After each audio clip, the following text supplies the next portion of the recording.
So guys, andito ako sa Cubao kung saan makikita ang mga latagan na mga murang bilihin sa mga second hand. Mahilig talaga mga piling sa mga katulad nito. At panoodin ninyo, tatanong tayo ng kung magkano talaga yung mga presyo. Nakakawili rin talaga. Ito yung mga tinda nila. Oh.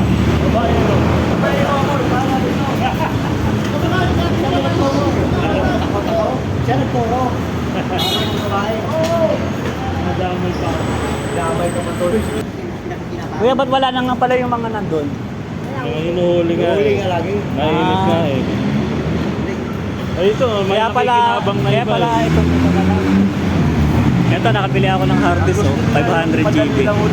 Hindi alam kung buo, pero maras, tinetest ko to. Playtime naman na buo siya. Patahin ka, 150 tahin ngayon. Oh, boss, tahi na siya. Ayan, oh.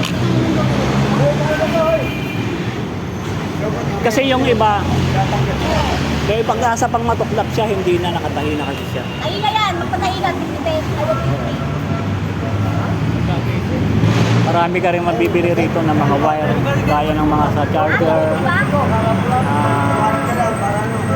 mga power cord ng Mura na yan. PC or rice cooker. Ito si Kuya, bibili na siya. Kung saan din ko yan ah. Jackpot yan, oh. Stainless na yun. Oh.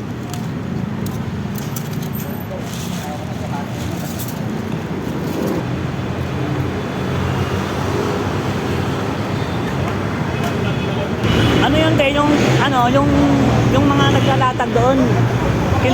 Kinumpis ka? Kuha sila ng konti lang.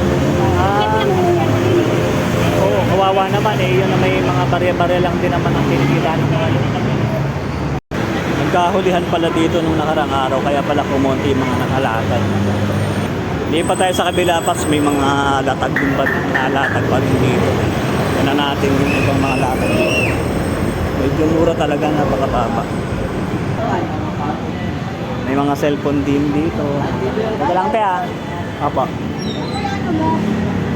Ito po te, meron din po dito mga paps, mga ibang nakalatag.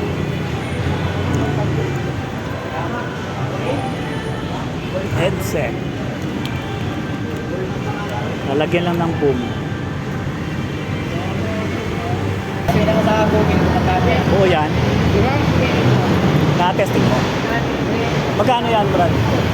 Magkano ang benta? Hindi, ito kasi nahigit ko. Ah, ito. Yan ang problema niya. Pero buhay siya. Oo. Si Kuyang Joyride, nakabili na siya ng